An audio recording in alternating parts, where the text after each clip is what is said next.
Créer un site professionnel de A à Z, c'est ce que nous allons voir tout de suite. On va voir quelles sont les étapes indispensables pour avoir un site web au service de son business. Surtout, c'est hyper important quand on crée son site web d'avoir un site qui ne sera pas juste une vitrine, mais qui va servir notre entreprise pour avoir plus de clients. Donc j'espère que vous êtes prêts. C'est parti. Donc tout d'abord, le programme de la formation. Donc dans un premier temps, on va voir quel est l'objectif de votre site web. Vous allez définir quel est l'objectif de votre site. Vous allez également travailler sur l'image de votre marque. Vous allez travailler sur le choix de votre nom de domaine.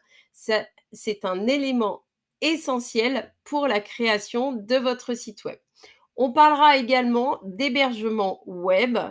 On va parler des mots-clés parce que c'est hyper important de penser mots-clés avant même de se lancer dans la création de son site web parce que le fait d'optimiser directement son site pour le référencement, ça va nous permettre de générer du trafic par la suite et ça va nous permettre également de construire un site solide avec un vrai plan qui va vraiment servir notre business par la suite. On va parler également du contenu parce que, évidemment, quand on crée son site, il n'y a pas que la partie technique, il faut savoir ce que l'on va raconter dans son site web et surtout, du coup, comment faire une page qui va plaire au moteur de recherche et qui va vous amener et convertir vos clients. Donc ensuite, nous verrons également toute la partie WordPress. Donc, on verra comment installer WordPress, comment choisir un thème sur WordPress et comment créer son site web. Cette vidéo est totalement séquencée, donc vous pouvez sélectionner le chapitre qui vous intéresse et passer à la partie qui a un intérêt pour vous si vous n'avez pas besoin de suivre toutes les leçons de cette formation. On est parti pour la suite. Donc tout d'abord, je vais me présenter. Je suis Valérie Verpost, je suis consultante SEO, je suis conférencière pour le SEO Camp et surtout, je suis formatrice en création de sites web et en référencement sur Google. Je suis dirigeante d'un organisme de formation professionnelle qui est certifié Calliope et qui propose notamment des formations certifiantes sur WordPress. Je suis également responsable d'une agence digitale que j'ai créée en 2018. Et bien entendu, je vous invite à me suivre sur mes différents réseaux sociaux. Vous allez me retrouver sur Facebook, sur le groupe Réussir en ligne pour femmes entrepreneurs, sur YouTube également, sur cette chaîne. N'oubliez pas de vous abonner pour recevoir des alertes sur mes prochaines vidéos, sur Instagram et sur TikTok sous le pseudo Valérie Réussir en ligne. C'est parti! On est tout de suite parti sur le site web et on va maintenant parler des objectifs. Parce que à quoi ça sert de faire un site web si l'on ne sait pas ce que l'on souhaite raconter et surtout si l'on ne sait pas ce que l'on va faire avec notre site web. Qu'est-ce que vous voulez que votre site vous apporte? Vous allez me dire des clients, de l'argent, bien évidemment, on ne travaille pas pour rien, on travaille pour gagner sa vie, mais surtout par rapport à ce que vous faites actuellement, votre objectif ne sera pas le même que celui d'un autre entrepreneur. Donc avant de penser à la construction même de votre site web, vous devez vous demander quel rôle ce site web va jouer pour votre business. Est-ce qu'il va vous servir à augmenter votre liste email? Est-ce qu'il va vous servir à obtenir plus de rendez-vous? Est-ce qu'il va vous servir à vendre vos produits? À avoir des rendez-vous stratégiques? À développer votre communauté sur les réseaux sociaux? Surtout, posez-vous bien la question. Vous devez absolument savoir ce que vous souhaitez avoir comme résultat. C'est vraiment un élément fondamental lorsque vous vous lancez dans la création de votre site web. Donc par exemple, par rapport à ce que je vous ai dit juste avant, donc si vous êtes coach, vous allez avoir envie d'avoir plus de rendez-vous stratégiques. Des rendez-vous découvertes permettent de closer certains clients. Si vous êtes blogueur, par contre, vous allez peut-être vouloir développer votre liste email pour pouvoir les contacter. Si vous êtes psychologue, que vous avez un cabinet dans une ville en local, vous allez vouloir avoir plus de rendez-vous. Si vous êtes commerçant, vous allez avoir envie de vendre vos produits, forcément. Et si vous êtes influenceur, dans ce cas-là, vous avez plutôt envie de développer votre communauté sur les réseaux sociaux pour être encore plus visible. Voilà les quelques exemples qui vont vous permettre de définir vos objectifs. Donc du coup, dès maintenant, je vous invite à prendre un papier et un crayon et surtout de noter quel est l'objectif de votre site web que vous allez créer dans les prochaines heures ou dans les prochaines semaines.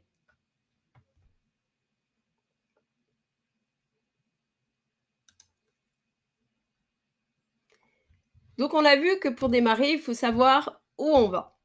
Maintenant, j'ai une question à vous poser. Est-ce que vous avez défini la stratégie de votre marque? Parce qu'en fait, je vois beaucoup d'entrepreneurs qui se lancent dans le business, qui créent leur entreprise et du jour au lendemain, elles me disent: «Je veux un site internet parce que je veux être visible». Mais elles n'ont pas réfléchi en amont aux fondamentaux de leur marque. Et ça, c'est vraiment quelque chose d'essentiel quand l'on crée son business, c'est de réfléchir à qu'est-ce qui va faire notre marque. Pourquoi les gens vont nous retenir par la suite? Donc la stratégie de notre marque, c'est vraiment ce qui va orienter les décisions de notre entreprise pour construire une marque performante sur le long terme. Même quand on est auto-entrepreneur, notre marque, c'est nous. On est sur du personal branding et c'est vraiment essentiel de se poser et de savoir exactement quels sont les fondamentaux de notre marque. Donc, avant de se lancer, vous devez absolument savoir qui est votre cible. Vous devez savoir qui est votre cible de manière précise et vous devez définir un positionnement unique. On va rentrer tout de suite dans le détail. Donc la première chose, c'est identifier sa cible ou ce qu'on appelle aussi en marketing le buyer persona. Donc si vous ne l'avez pas encore fait, je vous invite à écouter la suite. Un public cible, ça va être un groupe de personnes qui est identifié comme étant des clients probables pour une entreprise. On ne sait pas encore effectivement quand on commence son business qui seront réellement nos clients et qui est-ce qu'on va réussir à convaincre. Mais bien évidemment, quand on se lance, si on lance une société, c'est pour avoir des clients et pour pouvoir en vivre. Donc notre audience cible, on va essayer de la définir. On va essayer de créer un portrait robot de notre client idéal. Si vous avez déjà des clients existants, vous pouvez faire un portrait robot de vos clients actuels et surtout voir les clients avec lesquels vous avez le plus d'affinité et ceux qui correspondent véritablement aux personnes avec qui vous avez envie de travailler au quotidien. Si ce n'est pas encore le cas, vous pouvez créer tout simplement un portrait robot de votre client idéal. On va créer une fiche, un peu comme on l'a ici avec la fiche de Sophie, où on va retrouver son environnement, sa situation familiale, sa situation professionnelle, ses valeurs, ses motivations profondes pour passer à l'achat, ses centres d'intérêt, ses doutes, ses peurs, bien évidemment, pour pouvoir déterminer le profil de mon client idéal. C'est vraiment ce profil qui va nous permettre derrière de rédiger notre argumentaire sur notre site web. Un client qui est bien ciblé, c'est un client qui va comprendre notre message sur notre site web et du coup qui sera à même de nous contacter beaucoup plus facilement. Donc quand on a bien défini notre client idéal sur notre site web, on va pouvoir faire par exemple comme ce site Entrepreneur ambitieuse où on voit à qui s'adresse ce site web. Là, on est sur le site Entrepreneur ambitieuse, donc c'est une business coach qui s'adresse aux entrepreneurs, au féminin, qui en veulent. C'est-à-dire qu'elle a bien déterminé sa cible, elle sait que, grosso modo, ses clientes, ce sont des femmes ambitieuses qui veulent aller beaucoup plus loin. Et donc, quand on arrive sur son site web, on arrive tout de suite à comprendre à qui elle s'adresse.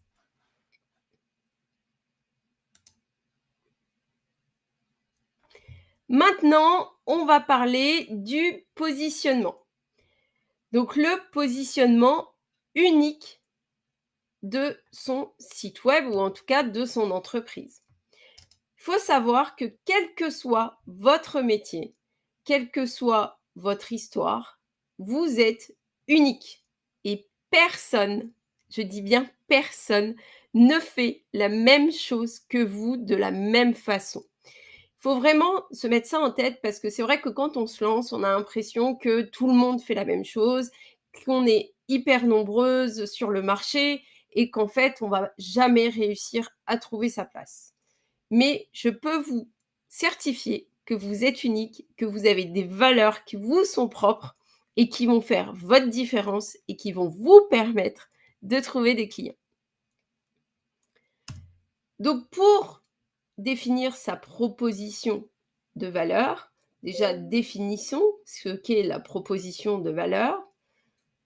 C'est une phrase qui va décrire de façon claire et convaincante la façon dont vous allez répondre aux besoins de vos clients.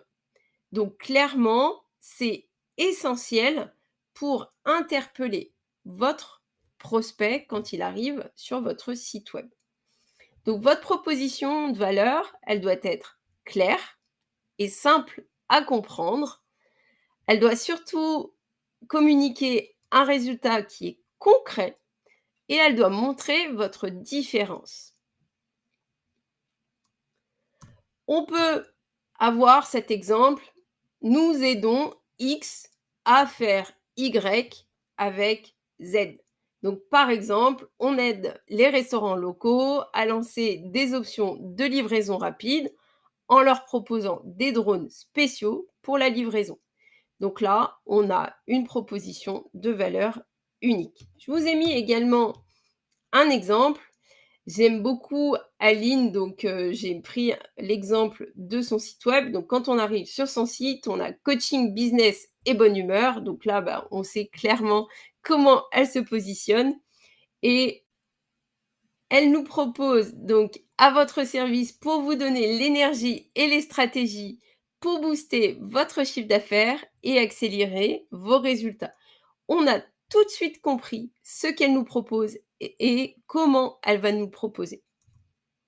Je fais une petite pause pour te présenter mon workbook qui est téléchargeable directement sous cette vidéo et il est entièrement gratuit. C'est un workbook qui s'appelle 5 clés pour réussir le lancement de ton site web unique où tu auras toutes les informations pour réfléchir aux questions de cette formation. Donc, comment définir ton positionnement, comment définir ta cible, trouver tes mots-clés, travailler ton référencement, travailler le plan de ton site. Donc, tu as tous les éléments entièrement gratuitement en dessous de cette vidéo. Il suffit de cliquer sur le lien pour le télécharger. On va passer maintenant à la partie comment choisir son nom de domaine. Donc, le nom de domaine, c'est ce qu'on appelle aussi le NDD. C'est l'adresse de votre site internet que l'on va retrouver dans la barre de navigation comme on le voit juste ici. Donc, c'est vraiment un élément essentiel dans la création de notre site web, bien évidemment. Comment on fait pour le choisir? Donc surtout, faites en sorte qu'il soit court, qu'il soit facile à épeler parce que pensez à vous quand vous allez donner le nom de votre site web au téléphone, par exemple, faites en sorte que ce soit facile à épeler et facile à comprendre. De préférence, utilisez plutôt une extension en .fr ou en .com, de préférence.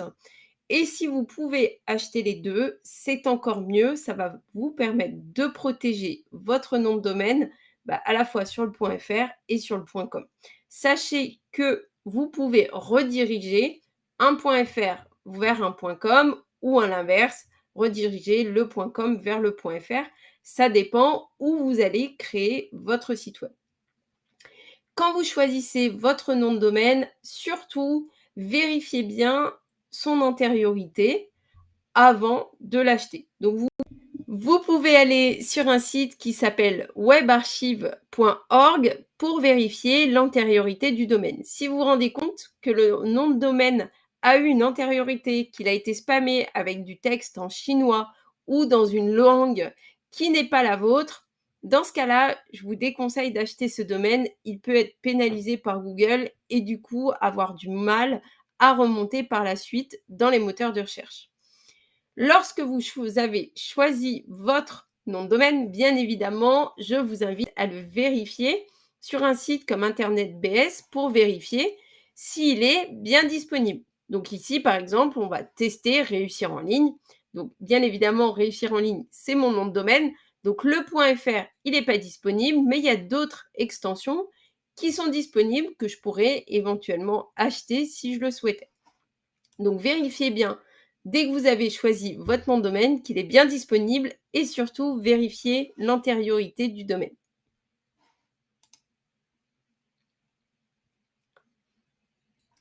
Maintenant, on va parler de l'hébergement de son site web. Parce que avant de créer votre site web, vous avez besoin de stocker les fichiers quelque part. Donc on va voir comment on va choisir son hébergement. Et à quoi ça sert? Donc, comme je vous le disais juste maintenant, l'hébergement web, il va vous servir à stocker l'ensemble des fichiers de votre site web.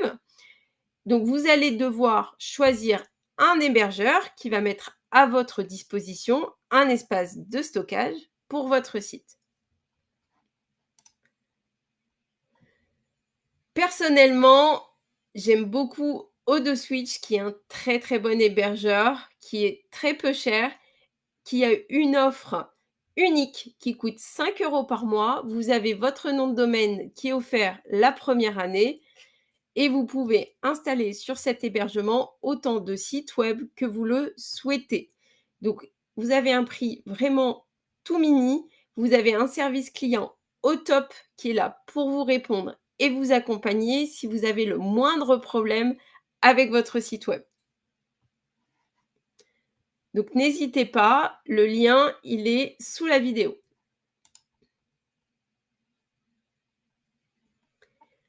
On va maintenant parler des mots-clés. Pourquoi on parle des mots-clés? Parce que je vois encore trop souvent des entreprises, des entrepreneurs qui se lancent dans la création de leur site web sans avoir pensé au référencement. Je vois même des graphistes vendre des formations en création de site web et dire le référencement, vous verrez plus tard. Sauf que si vous n'avez pas envie de faire le travail 2 fois, je vous conseille de penser dès maintenant aux mots-clés et à la rédaction de contenu optimisé pour le référencement afin que votre contenu soit le plus rapidement possible visible dans les moteurs de recherche. Si vous ne faites pas ce travail en amont, vous allez devoir le faire dans un second temps et du coup retravailler une grosse partie de votre site web une fois qu'il sera terminé. C'est quand même dommage de ne pas le faire dès le début. Et comme je dis souvent, avoir un site pour avoir un site, ça ne sert à rien. Donc, vous devez avoir une véritable stratégie lorsque vous créez votre site web pour qu'il soit visible sur les moteurs de recherche et surtout qu'il vous apporte des clients de manière naturelle et que vous puissiez les convertir. parce qu'on est bien d'accord que juste avoir un site vitrine pour quand vous donnez votre carte de visite, ça a très peu d'intérêt. Mais par contre, votre objectif, il est vraiment d'aller avoir un site qui vous apporte des clients et surtout que vous allez pouvoir convertir par la suite.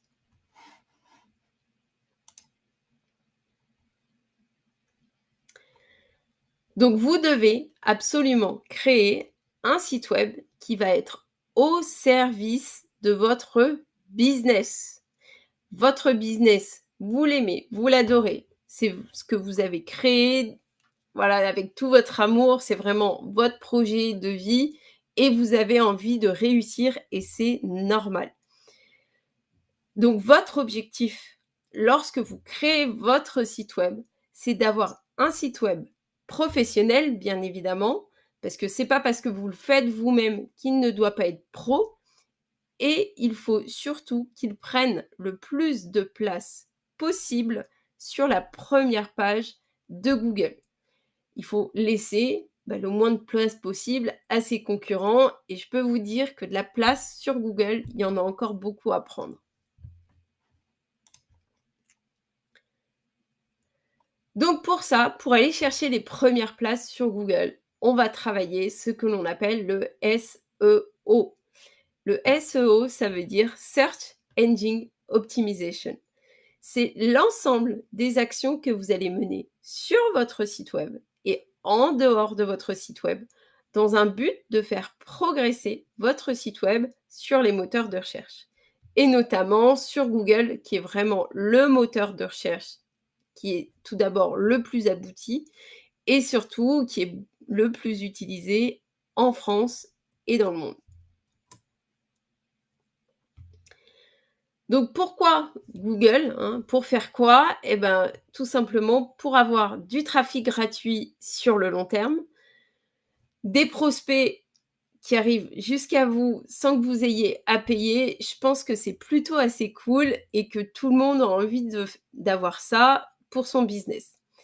Et surtout, une chose qui est très importante et auquel on ne pense pas souvent quand on se lance dans la création de son site, c'est, ça ne coûte pas plus cher de bien réfléchir la création de son site web pour le référencement quand on le fait dès le départ. Vraiment, c'est vraiment pas, le coût, il est pas important au départ si vous le faites bien.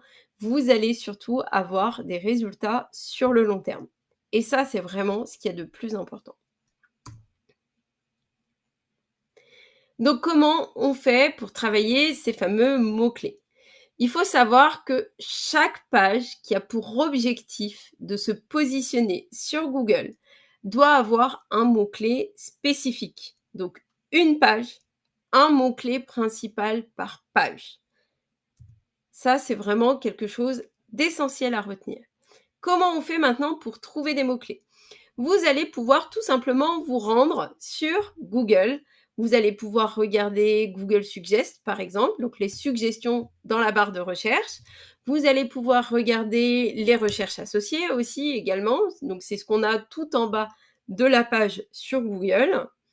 On va pouvoir également utiliser une extension Chrome qui s'appelle Keyword Everywhere, qui va nous permettre aussi de trouver des idées de mots-clés directement dans Google quand on va taper un mot-clé. C'est une extension qui est gratuite, donc n'hésitez pas à l'installer. On peut utiliser également des outils comme Ubersuggest ou Answer the Public pour trouver des idées de questions. Ça, c'est très important de noter quelles sont les questions qui sont posées autour de votre thématique pour pouvoir y répondre sur votre site web. Et surtout, ce qui est essentiel, c'est de bien étudier sa cible, comme on l'a vu précédemment, et de déterminer les questions que se pose notre cible. Ainsi, on va pouvoir répondre exactement à leurs demandes grâce à du contenu optimisé qui va ressortir dans Google. Et donc là, on aura tout gagné, on passera aussi et surtout pour un expert dans notre thématique. Une fois que vous avez commencé à faire cette liste de mots-clés, vous allez les lister sur un papier, sur une feuille Excel, vous allez pouvoir créer un tableau de ce type, d'accord? Vous allez pouvoir créer un tableau avec différentes colonnes. Vous allez mettre, bah, par exemple, votre source, vous allez mettre le mot-clé, le volume de recherche mensuel, la difficulté SEO, le domaine authority. Donc ça, c'est des informations que vous allez retrouver, par exemple, sur Ubersuggest qui va vous donner ces informations. On va pouvoir avoir le coût par clic. Donc le coût par clic, c'est le prix qu'on doit payer si on fait de la publicité sur Google. Donc, par exemple, on pourrait avoir un mot-clé qui nous coûte 1,50 €. Donc à chaque clic, on va devoir payer Google 1,50 € quand il y a quelqu'un qui va cliquer sur notre publicité pour arriver sur notre site web. Bien évidemment, dans le cadre du référencement naturel, le coût au clic n'a pas d'intérêt direct, étant donné que le but du référencement naturel, c'est de ne pas payer justement pour être positionné et d'avoir du trafic gratuit. Vous pouvez également mettre en place une note d'intérêt du mot-clé et savoir si vous allez sélectionner ce fameux mot-clé.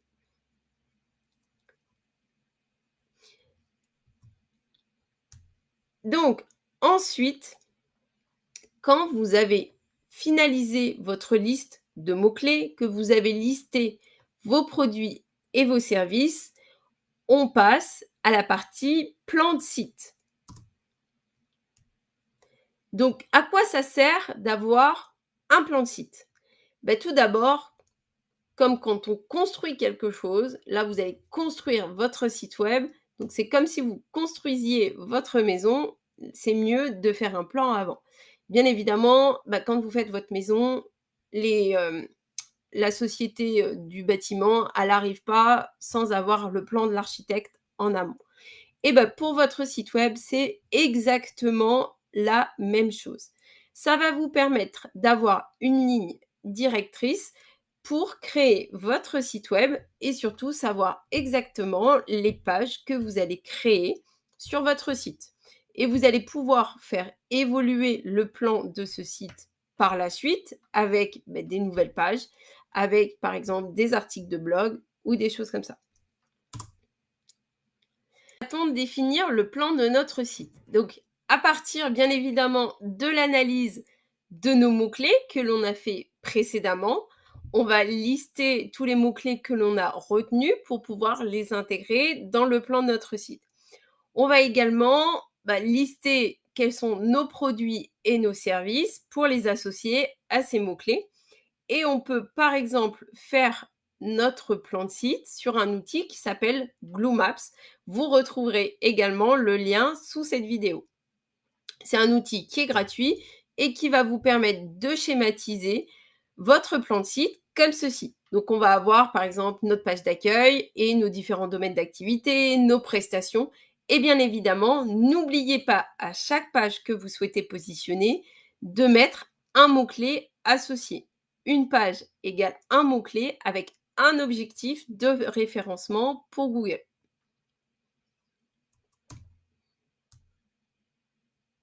Nous allons maintenant parler du contenu pour votre site web.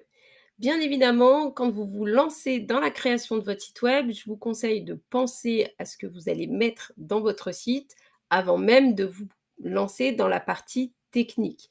Ça paraît évident, mais ça ne l'est pas pour tout le monde. On a tout de suite envie de se lancer dans la partie technique et se dire, bon, je rédigerai au fur et à mesure. Mais ça, c'est pas forcément la bonne méthode à appliquer. Donc, on va parler tout de suite du contenu. Le contenu, bien évidemment, ce n'est pas que du texte. Vous allez devoir enrichir le contenu de vos pages avec, par exemple, des images, des vidéos, des infographies, des podcasts, tout ce qui va pouvoir venir agrémenter votre contenu texte sur votre page. Vous allez, bien évidemment, si vous souhaitez être positionné, écrire un contenu pour Google. Donc votre contenu, il doit être optimisé pour les moteurs de recherche. Il doit être évidemment original, intéressant et de qualité, à la fois pour Google, mais aussi pour l'internaute. Il doit être adapté au web et aux exigences de Google. Il doit être concis et il doit être rapidement compréhensible et il doit être interactif, c'est encore mieux. Donc surtout, pensez d'abord aux visiteurs quand vous vous lancez dans la rédaction de votre contenu, mais n'oubliez pas, bien évidemment, les moteurs de recherche et l'optimisation sémantique pour les moteurs de recherche. Ne cherchez pas à tromper vos visiteurs avec un texte qui ne correspond pas à ce qu'ils recherchent et surtout, rendez votre site unique, attrayant et démarquez-vous de vos concurrents. Ça, c'est vraiment hyper important.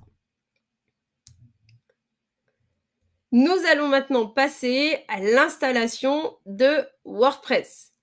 Avant de passer à l'installation de WordPress, bien évidemment, vous devez choisir votre hébergeur. Donc, je vous conseille, comme nous l'avons vu précédemment, d'aller sur odeswitch.fr et de commander tout simplement votre hébergement en cliquant sur ce bouton. Si vous souhaitez avoir une vidéo détaillée, je vous invite à consulter ma vidéo sur ma chaîne YouTube qui s'appelle « Installer son site WordPress sur Odeswitch ». Vous allez ensuite vous connecter sur votre compte cPanel. Donc, vous mettez votre nom d'utilisateur, votre mot de passe que vous avez reçu sur votre email et on va découvrir ensemble l'interface cPanel d'Odeswitch. Donc ici, vous avez tous les éléments qui vont vous servir pour la gestion de votre site web. Nous, ce qui va nous intéresser, c'est de configurer notre domaine déjà. Donc on va aller dans configuration du domaine, on va rajouter notre domaine.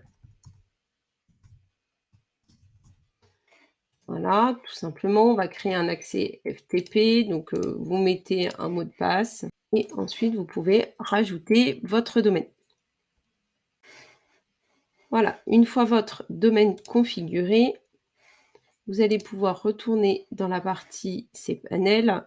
On va ensuite installer le certificat SSL pour avoir un site qui soit sécurisé. Donc ici, vous voyez, j'ai le nom de domaine que je viens de rajouter.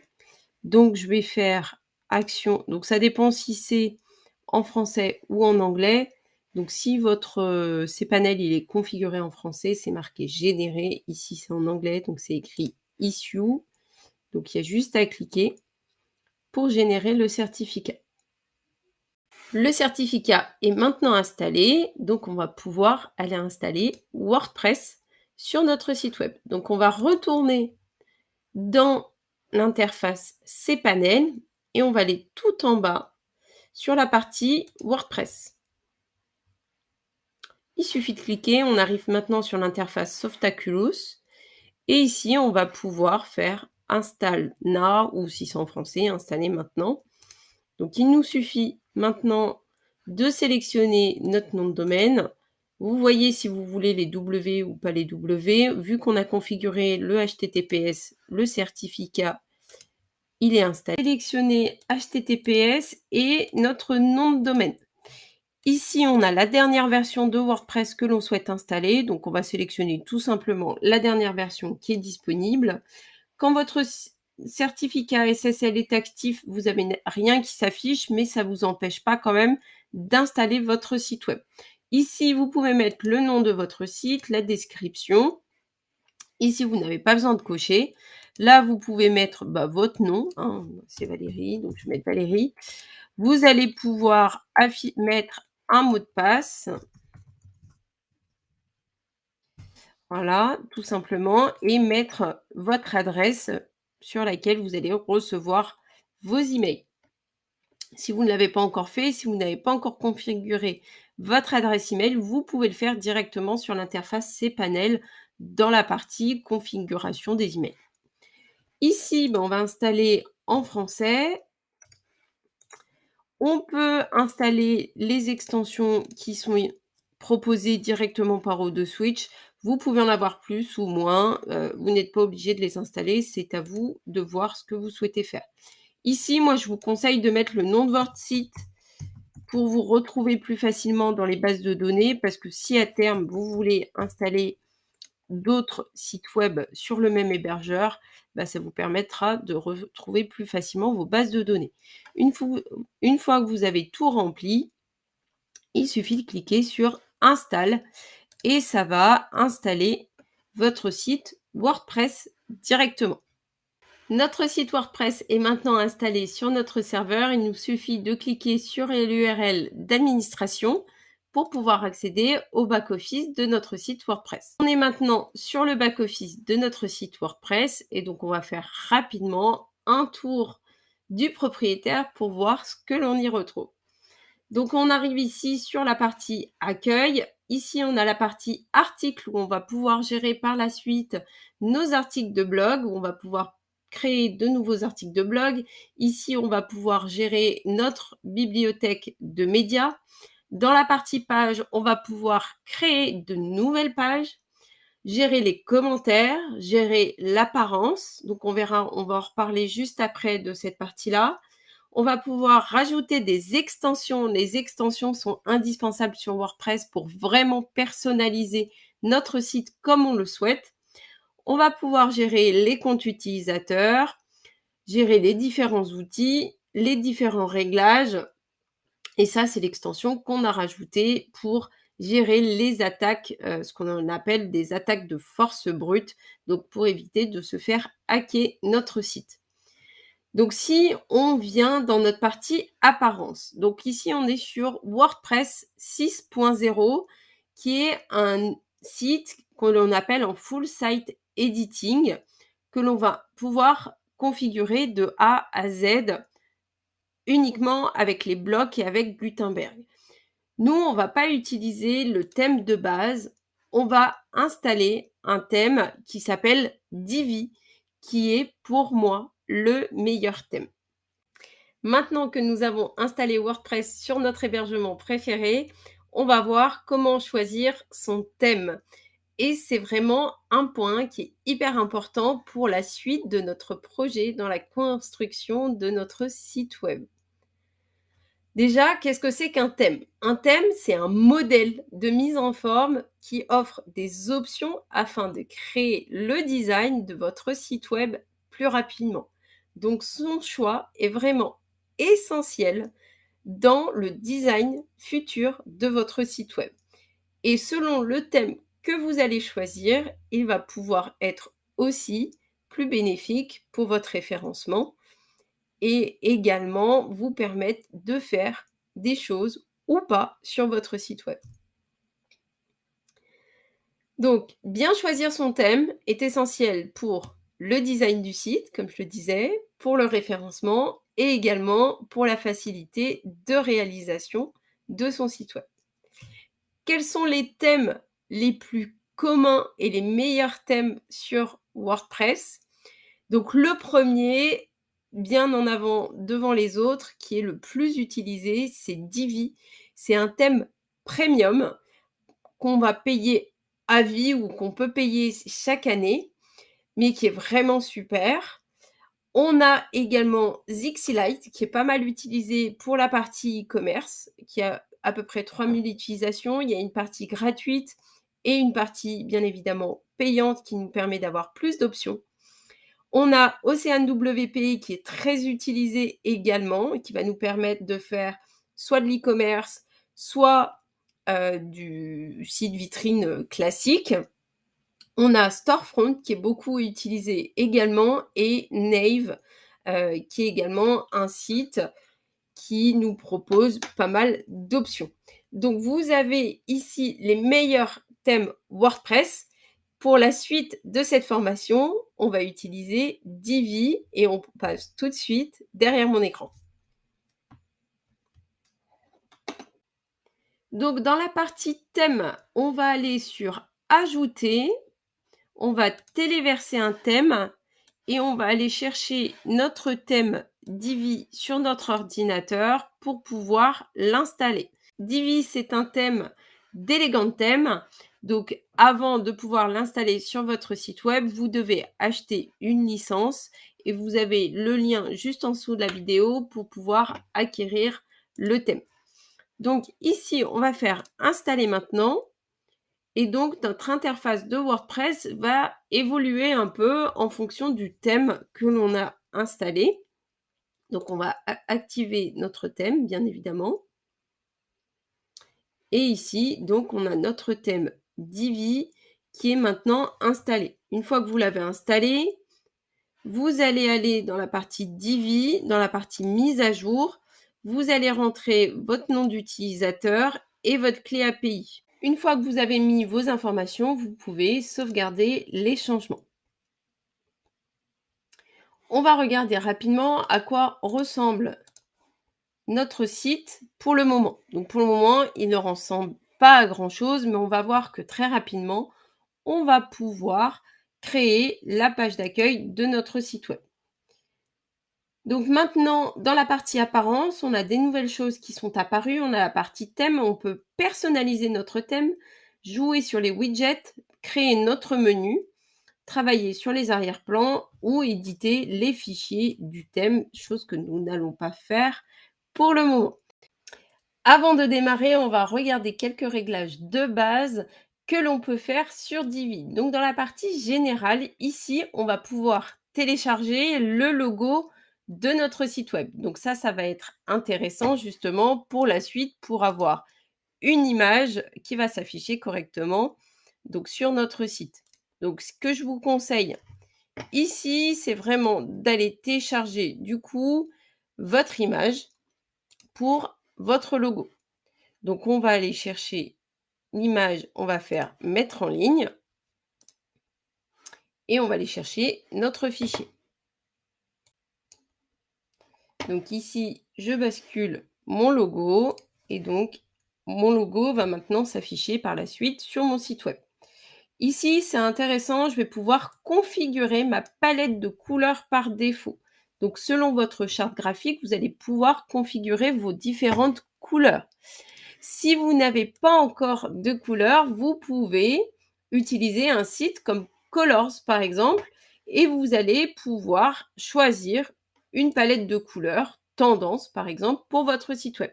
Donc c'est ce qu'on va faire. Moi, j'ai pas trouvé encore d'idée de couleurs et j'aime bien ces couleurs un peu nature. Donc on va aller prendre cette palette ici. Donc il suffit de cliquer sur chaque bloc pour prendre la couleur et copier-coller le code, tout simplement pour pouvoir l'intégrer à notre site web. Donc on verra après, ça nous permettra de retrouver très facilement les couleurs. Donc, il suffit de faire ça pour l'ensemble des couleurs. Voilà, hop, on va prendre le petit rose. Et une dernière. Donc voilà, très rapidement, j'ai trouvé une palette de couleurs pour mon site web. Donc vous pouvez explorer le site pour voir quelles sont les couleurs qui vous plaisent et quelle est la couleur, la palette de couleurs que vous allez utiliser. Donc ensuite, vous avez des configurations. Vous pouvez rajouter les icônes de vos réseaux sociaux si vous le souhaitez et mettre vos URL juste en dessous. Vous avez différentes configurations également que vous pouvez faire. Et surtout, là, on va sauvegarder notre réglage. Donc au niveau des autres indicateurs, personnellement, je rentre pas trop dans le détail là-dessus. Je vais aller maintenant créer une nouvelle page. Si vous êtes, comme la plupart des personnes que j'accompagne, si vous ne savez pas créer un site web, vous êtes un peu perdu quand il faut partir de zéro et qu'on ne sait pas par où commencer. Donc en fait, ici, on va utiliser le générateur Divi qui va nous aider à construire notre page. Donc on peut faire une page en partant de zéro que l'on va construire avec des blocs. Donc je vous invite à faire la visite virtuelle pour découvrir le créateur de Divi. Mais nous, ce qui va nous intéresser, c'est d'utiliser la bibliothèque directement d'Elementem pour pouvoir construire beaucoup plus facilement notre page. Donc ici, en fait, quand on clique, on va avoir accès à la bibliothèque Divi avec plein de modèles prédéfinis. Et donc en quelques minutes, on va pouvoir avoir déjà une mise en page et on va pouvoir adapter cette mise en page par la suite. Donc par exemple, si je suis assistante virtuelle et que je tape ici assistante, je vais avoir des propositions de visuels pour mon site. Donc là, il me suffit de cliquer dessus, de voir la démo en live. Donc je vois à quoi ça ressemble, je regarde les éléments et je vais pouvoir en quelques secondes avoir cette présentation sur mon site web. Donc je vais utiliser moi par exemple celle-ci de page. Donc je la regarde en live et ensuite je vais pouvoir l'adapter. Je vais pouvoir modifier le contenu et adapter et faire un site à partir de là. Donc je vais faire utiliser ce layout tout simplement.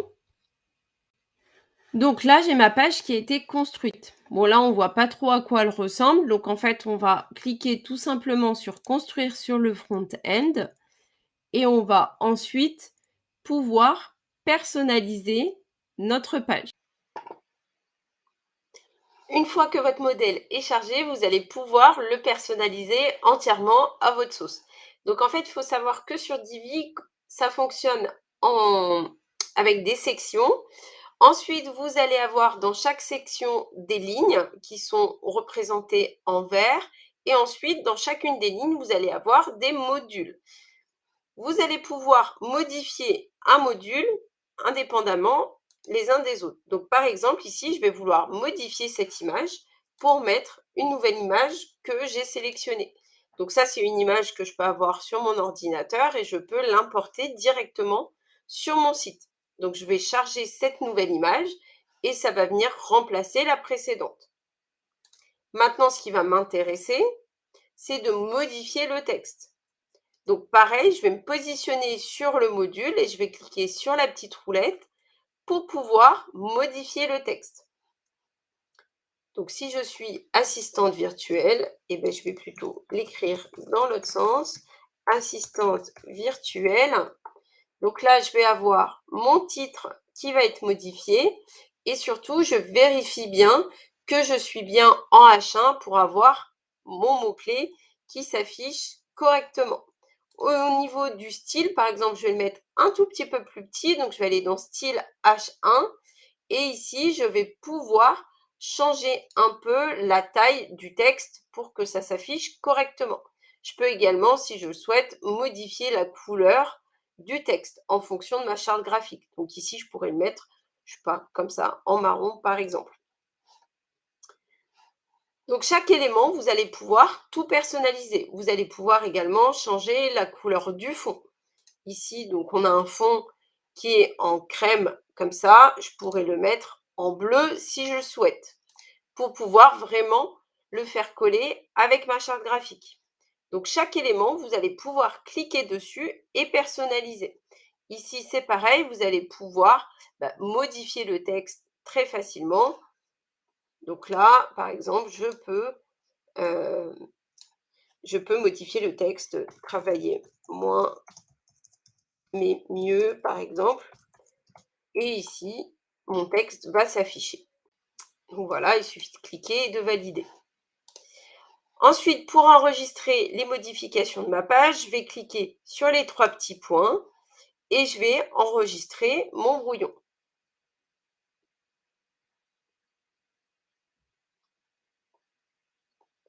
Quelques petites astuces sur Divi. Ce qui est intéressant sur Divi, c'est qu'on peut tout enregistrer dans la bibliothèque. Donc, je peux enregistrer, par exemple, une section complète. Donc là, je pourrais l'appeler « Travailler moins ». Et donc, cette section, si je veux la rajouter exactement pareil sur une autre page de mon site web par la suite, eh bien, je vais pouvoir la retrouver dans ma bibliothèque. Donc là, je la sauvegarde dans ma bibliothèque. Bon, là, en l'occurrence, je vais vous faire l'extrait sur la même page, mais on pourrait l'importer sur une autre page. Donc, quand je vais ajouter cette nouvelle section, je vais faire « Ajouter à partir de la bibliothèque » et je vais retrouver ma section. Donc, je vais faire « Utiliser la section » et elle va venir s'importer directement sur ma page à l'endroit où je le souhaite.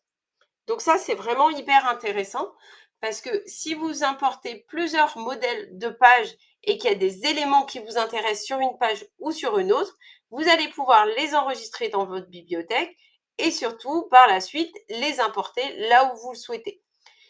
Je vous conseille, quand vous créez votre site, d'avoir une maquette de votre page pour savoir exactement ce que vous voulez produire au niveau de votre site web. Ce sera beaucoup plus facile ensuite de trouver les éléments dans les différents templates pour pouvoir assembler votre page. Donc là, on a une première page. On va l'enregistrer et on va quitter le Visual Builder. Je vais renommer ma page. Donc, je vais mettre le nom de ma page.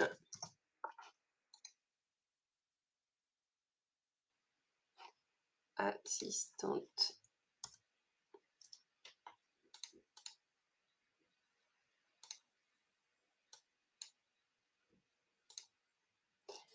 Assistante. Donc, je vais renommer ma page assistante virtuelle pour avoir mon mot-clé. Je vais la publier et je vais la définir comme page d'accueil de mon site web. Donc, je vais ensuite aller dans Réglages,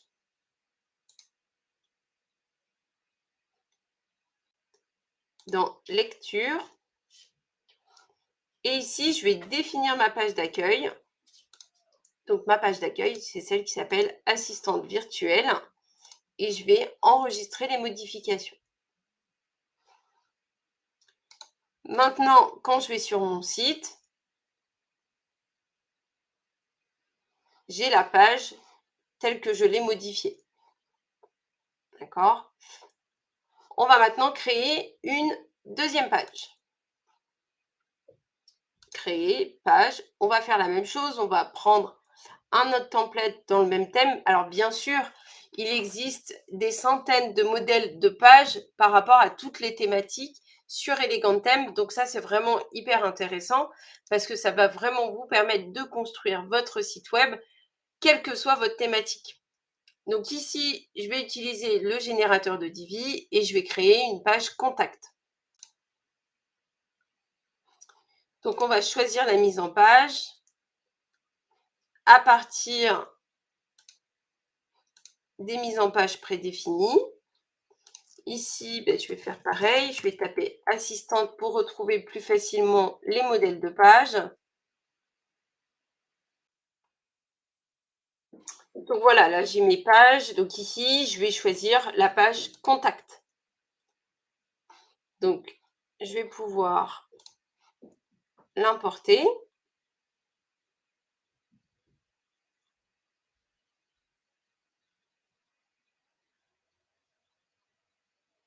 Une fois qu'elle est importée, je vais pouvoir l'éditer directement sur le front. Donc, j'ai ma page ici. Je vais pouvoir la personnaliser comme je le souhaite. Donc, en mettant ici, en modifiant le texte.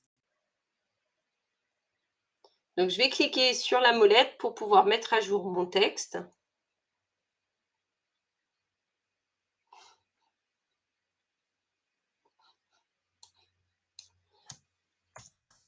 Prenez rendez-vous, tout simplement.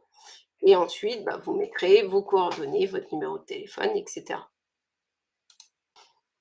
Je vais sauvegarder, bien évidemment, mes changements.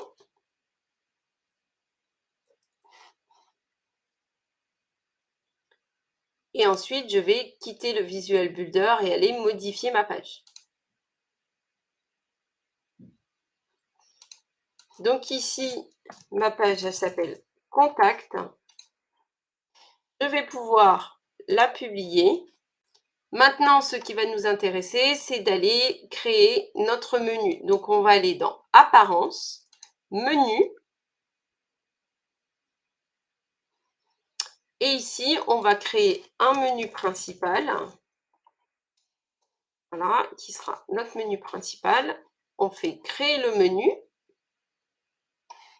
Et on va rajouter donc notre page contact au menu, ainsi que notre page d'accueil. Notre page d'accueil, elle s'appelle assistante virtuelle. Dans le menu, on va l'appeler accueil tout simplement. J'ai maintenant un menu personnalisé et j'ai un site qui commence à ressembler à quelque chose. Voilà, ici, donc j'ai ma page d'accueil, ma page contact avec un formulaire de contact. Et je vais pouvoir personnaliser l'apparence de mon thème. Donc, quand je vais dans Apparence, personnaliser, je vais pouvoir, par exemple, modifier la couleur quand on clique sur le menu. Ici, il apparaît en bleu, mais j'aimerais avoir une couleur qui correspond à ma charte graphique. Donc, on va aller dans la partie personnalisation.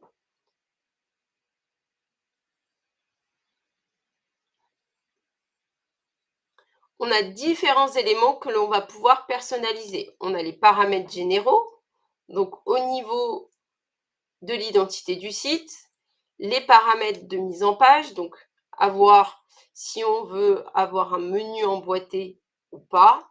Donc, est-ce qu'on veut des lignes blanches sur le côté? Je vous le déconseille. La largeur du contenu du site, on peut la passer sur du 1920 par exemple. La couleur d'accent du thème, ben là, je vous invite à choisir une de vos couleurs à vous. Ensuite, vous allez pouvoir aller personnaliser les typographies, donc au niveau de la taille des textes, au niveau des polices d'en-tête et au niveau de la couleur du lien du corps. Donc, texte, je vais cliquer ici. Pour l'affichage du lien dans le menu, c'est un autre endroit que l'on va voir tout de suite. Et ensuite, on peut personnaliser également la couleur de fond. En tête et navigation, on a la barre de menu primaire. Donc là, la couleur du lien actif se configure ici. Donc là, vous voyez, mon lien, il a changé de couleur. Donc je peux personnaliser la couleur du lien et je peux personnaliser la couleur de la ligne du menu déroulant. Donc là, c'est pareil, je vais plutôt prendre des couleurs qui sont en lien avec ma charte graphique. Donc, vous pouvez personnaliser chacun des éléments. Il suffit de naviguer ici pour vérifier tous les éléments que vous souhaitez personnaliser. Voici à quoi ressemble notre site pour le moment. Vous pouvez bien évidemment rajouter de nouvelles pages comme on l'a fait pour la page contact et personnaliser chacune de vos pages. Dernière étape que l'on va faire, c'est qu'on va aller rajouter des extensions sur notre site WordPress. Je vais vous conseiller quelques extensions qui sont très utiles. Donc, la première extension, on va aller dans Tableau de bord, extension, et on va aller dans la partie Ajouter. On va ajouter une première extension qui va nous permettre de traiter les images. Donc, cette extension, elle s'appelle Imagify. Vous allez pouvoir l'installer sur votre site web. Donc, il suffit de cliquer sur Installation, de l'installer et ensuite d'aller voir la configuration à mettre en place au niveau de l'extension. N'oubliez pas de l'activer. Imagify, vous allez créer un compte, c'est gratuit et saisir votre clé API qui va vous permettre par la suite de traiter vos images pour qu'elles soient plus légères dans votre navigation. On va ajouter une autre extension Duplicate Post qui va nous permettre de copier une page, donc pour dupliquer des pages. Donc on va installer celle-ci, on a 4 millions d'utilisateurs, elle est pas mal. On va l'activer, ça va nous rajouter une fonction supplémentaire au niveau du traitement de nos pages. Donc ensuite, on va rajouter l'extension Auto Optimize. On va l'installer et ça va nous permettre d'améliorer les performances de notre site web par la suite. Donc déjà, rien qu'en l'installant, vous allez gagner en termes de performance. Ça va nous mettre un système de cache tout simplement sur notre site web.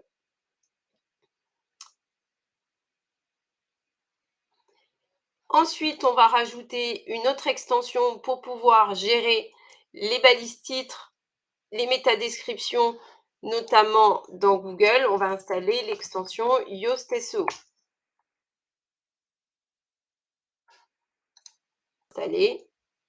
Ça va vous rajouter des éléments sur le côté et surtout, ça va vous permettre de personnaliser vos pages.